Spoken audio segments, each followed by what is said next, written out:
à Porte du Sud.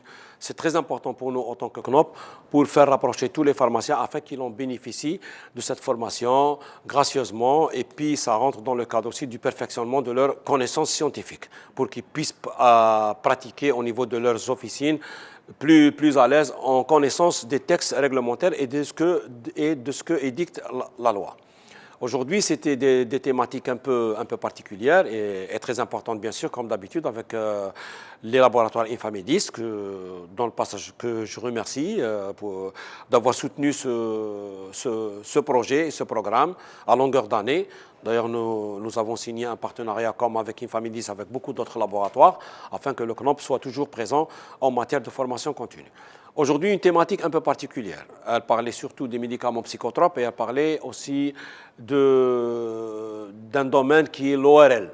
Comment conseiller les produits ORL au niveau d'une officine, l'usage des gouttes, l'usage des sprays, la façon d'utiliser un spray. Et puis les médicaments psychotropes, pour revenir aux médicaments psychotropes. Vous savez que c'est très important pour nous en tant que CNOP, pour protéger le pharmacien en matière de dispensation des médicaments psychotropes.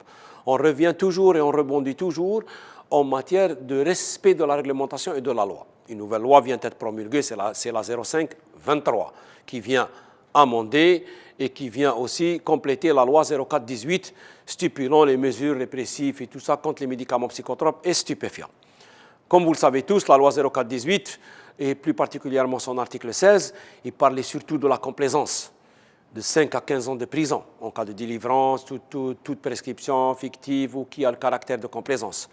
Dans la nouvelle loi 04-23, dont on a fait aussi, le CNOP a fait aussi objet de participation au niveau du Parlement avec le syndicat, bien sûr, concernant les propositions.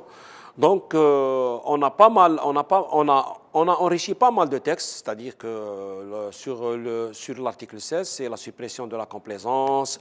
On a vu que les peines, elles sont passées de 5 à 15 ans, de 2 à 10 ans.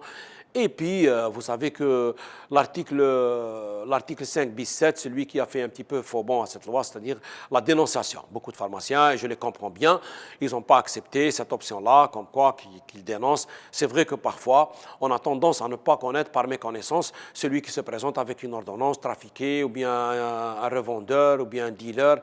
Donc, on ne peut pas tout cerner au niveau de l'officine. Moi, ce que je recommande aux pharmaciens, c'est d'être prudent. C'est-à-dire d'être prudent dans la mesure où l'exécution d'une prescription médicale contenant des médicaments psychotropes doit être faite de façon vigilante. Respect, l'analyse de la prescription médicale sur le plan quantitatif et qualitatif, le respect des ordonnances à souche, une seule souche ou bien à 2 souches, tout doit être pris en considération. Sur le terrain, les pharmaciens commencent, vous savez que le pharmacien c'est un professionnel des médicaments. L'exécution d'une prescription médicale relève du domaine du pharmacien, de ses compétences. Donc je crois que le pharmacien est assez compétent, il a assez de talent pour savoir gérer ce genre de problématique au niveau de son officine. Une ordonnance douteuse ou bien qui a des doutes là, il vaut mieux ne pas l'exécuter. Et bon, la dénonciation, comme l'article 5 bis 7 le stipule, ce n'est pas la dénonciation au niveau de la gendarmerie ou bien de la Sûreté nationale, c'est une dénonciation au niveau des services de santé. Donc ça reste toujours dans le domaine, c'est un feedback qui reste toujours dans le domaine santé. Ça reste toujours dans le domaine, comment dirais-je, confraternel. Vous savez que la propagation, il y a un phénomène qui est la toxicomanie, qui est en train de prendre de l'ampleur. Donc le pharmacien doit contribuer à toute propagation de la toxicomanie et de dopage. C'est inscrit aussi dans le décret 92-276 portant code de déontologie médicale. Donc le pharmacien, avant qu'il se voit un exécuteur aussi de la prescription médicale, il se voit aussi comme acteur de la santé pour stopper un phénomène qui est en train de faire des ravages dans notre pays. Donc nous sommes là aussi pour contribuer avec les autorités de l'État, avec les services de sécurité, afin de freiner ce phénomène et afin que nos enfants retrouvent une vie normale et de lutter contre ce phénomène.